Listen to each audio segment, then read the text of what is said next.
This is Gerardo Del Real with Resource Stock Digest. Joining me today is the CEO of Sun Metals, Mr. Steve Robertson. Steve, how are you this morning? I'm doing okay, Gerardo. Thanks very much for having me on again. Let's get right to it. You put out some holes. The headline reads, Sun Metals extends 421 zone to over 160 meters at the Stardust project. You reported on 6 new drill holes. You found high-grade copper gold mineralization. You would have thought by the market reaction, the stock is down nearly 18% as we speak, that you put out a news release that said that you found anomalous or trace levels of mineralization, which obviously was not the case. You got some pretty solid numbers here. Let's get to the market reaction, and then let's get to the good stuff, the release, right? Tell me about the market reaction. We talked a little bit off air. Obviously, some finicky and impatient shareholders that have used this as a liquidity event. Would you agree?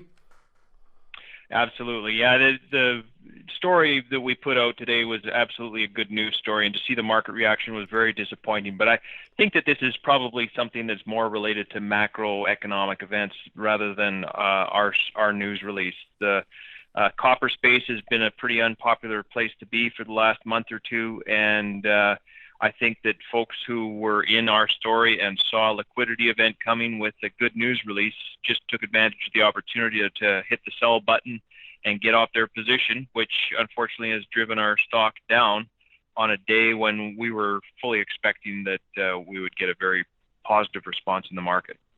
Let's be very transparent about some of the main takeaways from the news release. You're pretty transparent about the fact that the team believes that you're still, and this is actually a direct quote from the release, distant from the heart of the system, which indicates there is significant, highly prospective exploration ground to the north, with the opportunity to discover more of the high-grade copper gold mineralization that we are seeing in the 421 zone. You also highlight that you expect to see increased consistency in grades from hole to hole as you track the mineralizing fluids to their source. Can you speak to that a bit?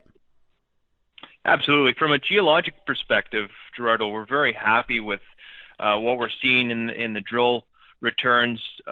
This system is very strong in terms of the hydrothermal alteration and the overprinting and cross-cutting relationships that we're seeing. It's a very complex, long-lived system, which of course means something that's got lots of opportunity to provide tons and grade. And, you know, from the results that we just put out, you can see that there's an abundance of high-grade results that have been returned. We're continuing to stretch this zone out. We're discovering extensions to it, so we've now got it over a plunge length of 160 meters, which is starting to get fairly substantial in size. We haven't done a 43-101 update yet, but the tonnage calculation that's going to come at the end of this exploration exercise is going to be quite impressive, I'm sure.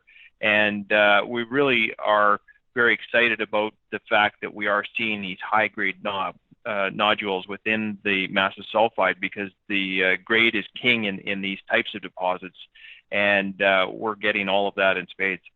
Let's talk about some of the highlight numbers. 45.55 meters in hole 436D, grading 1.44% copper, 1.18 grams per ton gold, and 27 grams per ton silver.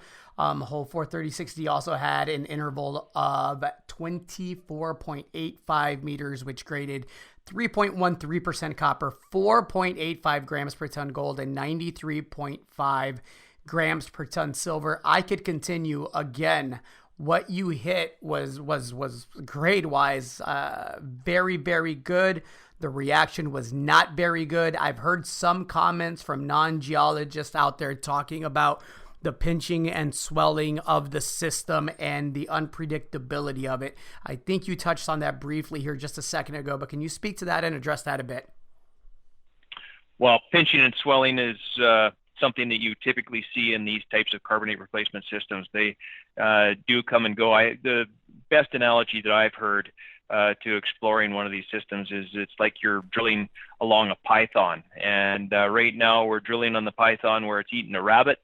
And we're going to keep on going, and the next little spot down, maybe we'll hit a gopher, maybe we'll hit a goat. And I think that's an excellent way of thinking about this. These things do pinch and swell. When we were down for a workshop in Mexico last spring, we went to a mine that had been in continuous operation for 300 years. And so it was really a very educational experience to go and see one of these systems that has been exposed.